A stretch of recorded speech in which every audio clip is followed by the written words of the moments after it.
Well, I was over there, looked over here, and the hopper's full of beans. So last night we just run the wagon in the shop and ran and got a weld up hub and sprocket, and we'll get her fixed. The sprocket here took a crap, and we'll get this chain on there, and then we'll get back to the bean harvest. I don't know if that's what they intended this splice kit to be for. When they ship these sections, you know, you get 8-foot chunks or whatever so they can ship them. So this connector kit is normally where you would splice your sections together, but the bar actually broke. Something got in there and it broke the guard, and not that guard, that guard.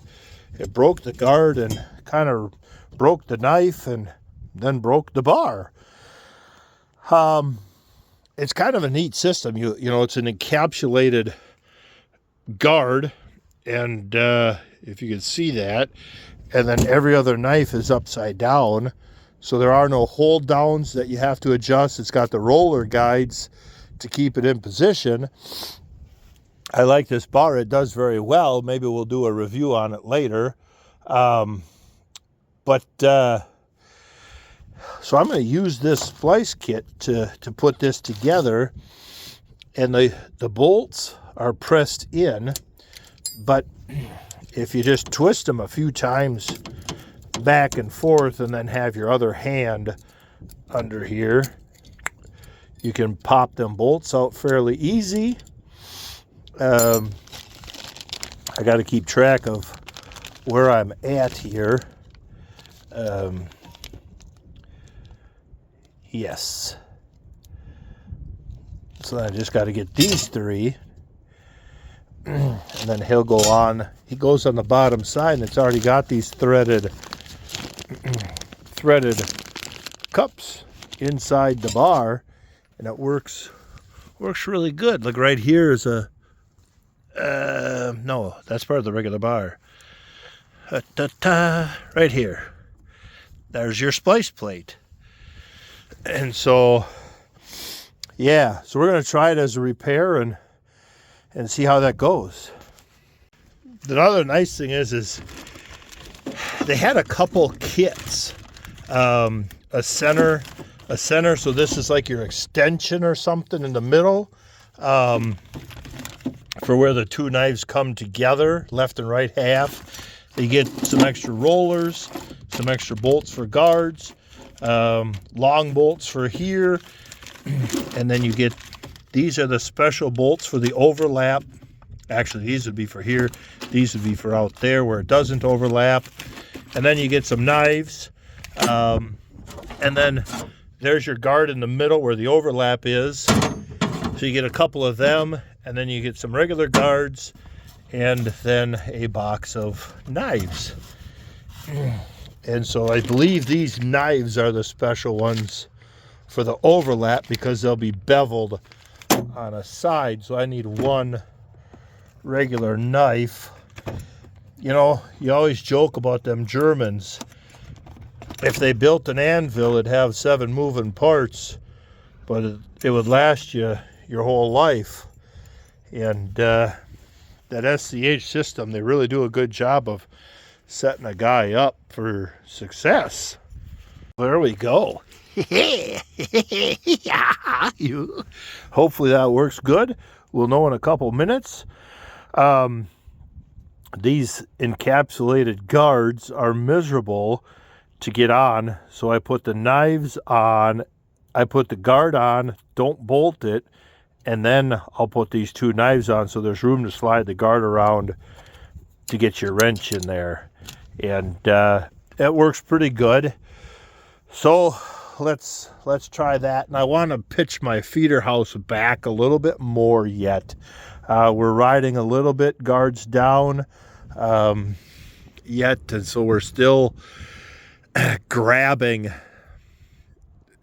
roots and, or not, you know, it's not subsoiling, but it's still tearing and it's not cutting. And so, yeah, let's clean up our tools and adjust that feeder house and go from there. Now the time of truth. Let's go in reverse. Ha ha ha ha ha. It works.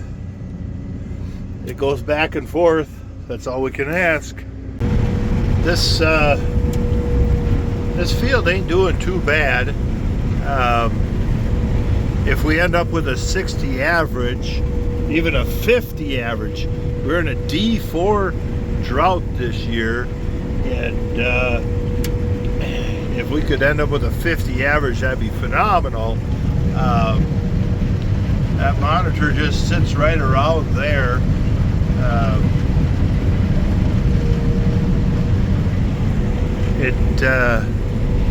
There's a little hill here.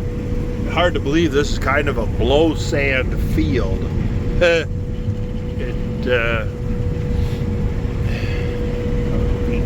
It defies all logic. We're still up there. I think the only thing is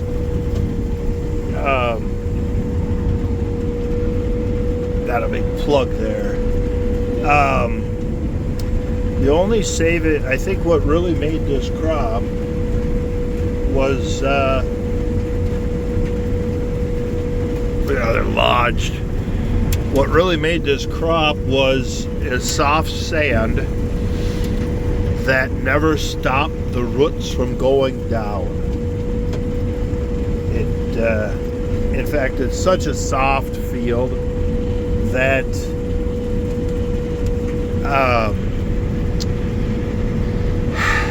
the corn stalks, it won't cut the corn stalks. It will slide the corn stalks before it will cut them, and very frustrating. Very frustrating, but because there's not enough soil weight and structure to hold that corn stalk from last year, so it just starts smearing. But I don't care, because it's yielding phenomenal.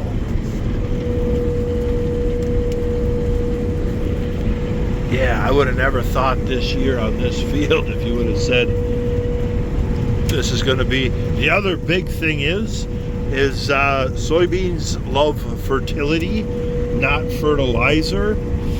And this field,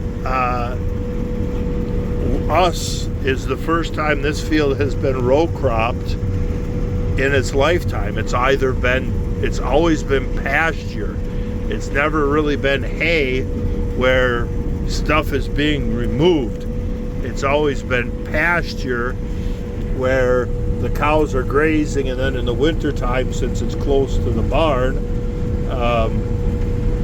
hay is always being hauled out here. So on a soil test, it's very fertile ground, and that's the saving grace. That on a drought year, when fertilizer likes to tie up with the soil, this field, no matter where that root goes, it's bumping into fertility. It's bumping into available good old-fashioned manure fertilizer. And so yeah, kind of fascinating. This field last year in corn was like a 190 average, which again, kind of unheard of, especially on a blow sand field. But there's clay at some point down there, and a high water table maybe, I don't know. But you know, then reality sets in, and along the trees and over there and back over there, you got 30 bushel beans. That's why I say if the field does much over 50, we'll be okay. But there's a large part of the field up here that will be this. You know, now we're down to 55 bushel here.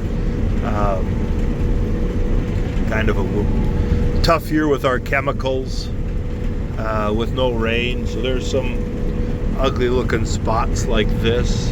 For the most part, not too bad, but you just go slow. And oh, another plug again. So yeah,